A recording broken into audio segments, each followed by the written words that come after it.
सबसे पहले हम बात करेंगे भारत का हृदय चंद्रयान-3 का प्रज्ञान रोवर कितनी खोज कर चुका है तथा क्या-क्या संदेश हमारे इसरो के पास भेज चुका है। क्या प्रज्ञान रोवर को पानी मिल गया है? क्या कोई एलियन बस्ती मिल गई है? हेलो दोस्तों, मैं लेके आई हूँ आपके लिए नई वीडियो जो बड़ी मजेदार और नॉलेजेबल होने वाली है। जी हाँ, हम चर्चा करेंगे चंद्रयान-3 के रोवर प्रज्ञान ने क्या-क्या बड़े खुलासे किए हैं, क्या-क्या सच है और क्या है झूठ। आज हम इस वीडियो में जानेंगे, अंत तक बने रहिए। नासा का प्लान है कि चांद पर मौजूद बर्फ के ऊपर न्यूक्लियर बॉम्ब का इस्तेमाल करके बर्फ को पिघलाकर चांद पर पानी के कणों से चांद के एटमॉस्फेयर को मोटा किया जाए, जिससे सूर्य से आने वाले रेडिएशन को चांद पर आने से रोका जाए और चांद का तापमान भी पानी के कणों से होने वाले ग्रीन हाउस इफेक्ट से कंट्रोल किया जाए। तब यह मानव के रहने लायक हो सकता है। लेकिन इसके दुष्प्रभाव पृथ्वी पर देखने को मिल सकते हैं, क्योंकि चांद का गुरुत्वाकर्षण बल पृथ्वी पर मौजूद समुद्रों को कंट्रोल करता है।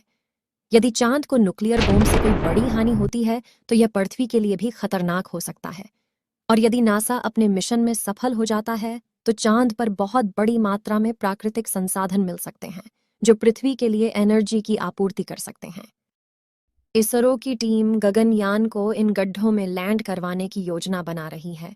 साथ साथ नासा को भी रोवर प्रज्ञान ने फिर से चांद पर बुलाया है और नासा अपने आर्टेमिस 24 के द्वारा चांद पर मानव भेजने के लिए चंद्रयान-3 का सहारा ले रही है। वह चंद्रयान-3 के डेटा का इस्तेमाल करके चांद पर मानव बस्ती सही जगह तलाश कर रही है।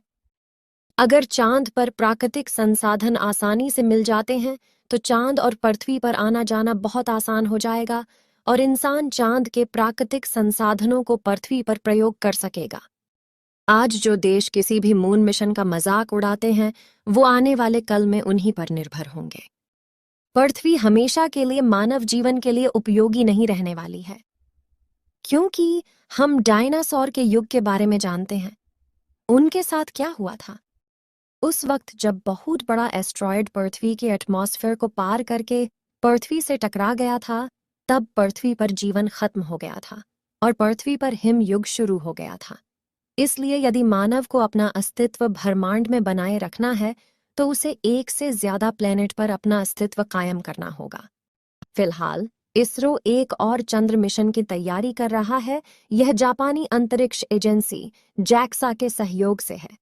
लुपेक्स नामक यह मिशन 2024-25 के लिए निर्धारित है। जापान के सहयोग से इसरो का अगला चंद्रमा मिशन गति पकड़ रहा है। जापान के जैक्सा और इसरो मिलकर रोवर और लैंडर विकसित कर रहे हैं। रोवर न केवल इसरो और जैक्सा के उपकरणों को, बल्कि अमेरिकी अंतरिक्ष एजेंसी नासा और यूरोपीय अंतरिक्ष एजेंसी के उपकरणों को भी ले जाएगा। जापान की कैबिनेट समिति के उपाध्यक्ष सकुत सुनेता ने इस महीने की शुरुआत में यहां इसरो मुख्यालय का दौरा किया और अंतरिक्ष एजेंसी के अध्यक्ष एस सोमनाथ के साथ ल्यूपेक्स की प्रगति पर चर्चा की। इसरो के एक अधिकारी ने कहा, ल्यूपेक्स मिशन के लिए एक छोटे लैंडर के विकास पर भी चर्चा की गई। जैक्सा के अनुसार ल्यूपेक्स मिशन का उद्देश्य स्थायी गतिविधियों के लिए चंद्रमा पर आधार स्थापित करने के लिए चंद्र ध्रुवीय क्षेत्र की खोज करना है, चंद्र जल बर्फ के संबंध में ज्ञान प्राप्त करना और वाहन परिवहन और रात भर जीवित रहने की खोज करना है। लेकिन सच्चाई यही है कि अभी तक चांद पर किसी प्रकार का जीवन नहीं है। नासा के बारे में कहा जाता है कि जब से उन्होंने चांद पर इंसानों को भेजा है, तब से उन्होंने अपने मून मिशन बंद कर दिए हैं। सोशल मीडिया की माने तो कहा जाता है कि नासा के वैज्ञानिकों ने चांद पर एलियन होने की वजह से अपने मून मिशन बंद कर दिए हैं। लेकिन आपको बता दें कि नासा अपने मून मिशन आर्टेमिस 24 के द्वारा फिर से चांद पर इंसानों को भेजने जा रहा है, जिसमें वह चंद्रयान-3 के द्वारा भेजे गए डेटा का इस्तेमाल करेगा।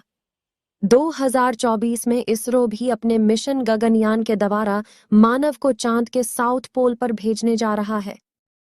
यदि चांद पर हाइड्रोजन और मीथेन गैस मिल जाती है तो चांद पर मानव बस्ती के लिए ईंधन का काम कर सकती है।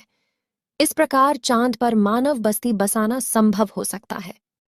चांद पर मानव बस्ती बसाने में सबसे ज्यादा खतरा चांद से टकराने वाले एस्ट्रॉयडों से है, क्योंकि चांद का वायुमंडल काफी पतला है, जो पृथ्वी की तरह मोटा नहीं है।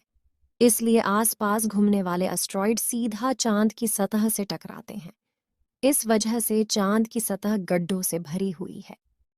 ये एस्ट्रॉइड पृथ्वी के आसपास भी घूमते रहते हैं, लेकिन पृथ्वी का वायुमंडल मोटा होने के कारण ये पृथ्वी पर पहुंचने से पहले राख हो जाते हैं। अंत में मैं यही कहना चाहूंगी, चंद्रयान 3 की तरह हमारा गगनयान भी सफलतापूर्वक चांद पर लैंड करे और हम चांद पर मानव भेजने में सफल हो सके। आज के लिए बस इतना ही। मिलते हैं किसी और नॉलेजेबल वीडियो के साथ। वीडियो को शेयर, सब्सक्राइब, लाइक करें। आपकी फ्रेंड शिवानी।